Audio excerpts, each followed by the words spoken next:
I'm at Wooden Shoe Bulb Farm with Barb Iverson, and Barb, we usually come out and talk about tulips, but we're going to kind of change it up and talk about daffodils today. That sounds good to me. And they are just lovely, and you have so many pots of all the different varieties right around the store to really enjoy and kind of see which ones you'd love to take home. Well, it's a little muddy in the field this time of year, so we plant them around the gift shop because the gift shop opens March 1st.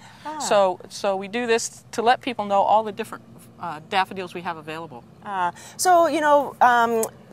Spring has sprung and we've had not exactly the best weather, but they're doing really well. So I think that they're really kind of great plants to have for Oregon because they're just so cheerful to have up in your garden. Well, a cool spring like this is ideal for daffodils. They last a long time.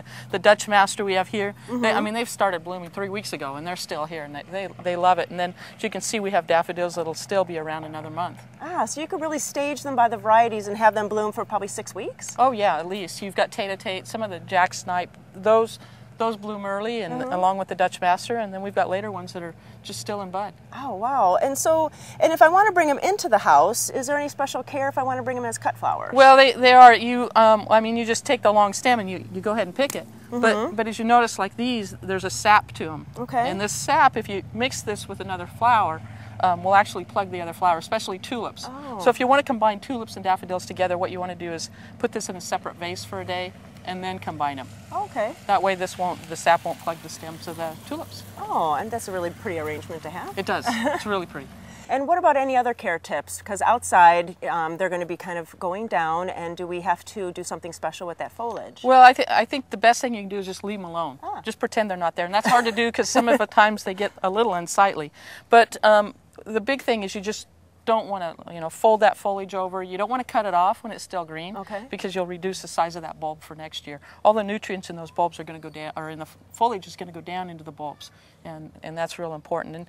But braiding them, people will braid them, they cut them off, they fold them over. Don't do that. Just let it go until they're brown, and at that time you clean them up. You can always plant some annuals. Yeah, or sometimes if you kind of, in your landscape itself, if you've got some other plants that are blooming, or rhododendrons, you can kind of tuck them to the side so it's just kind of not unsightly. You can tuck them under a little bit. Yeah. Works good. Nice little tip. Yeah.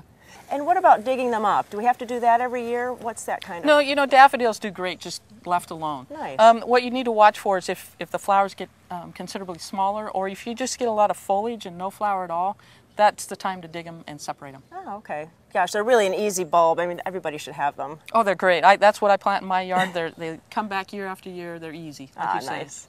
And we have to talk about the festival because that's really why everybody comes out, It's going to show up one of these days. Our festival runs from now through the end of April, 9 to 6 every day. And the field's going to be gorgeous.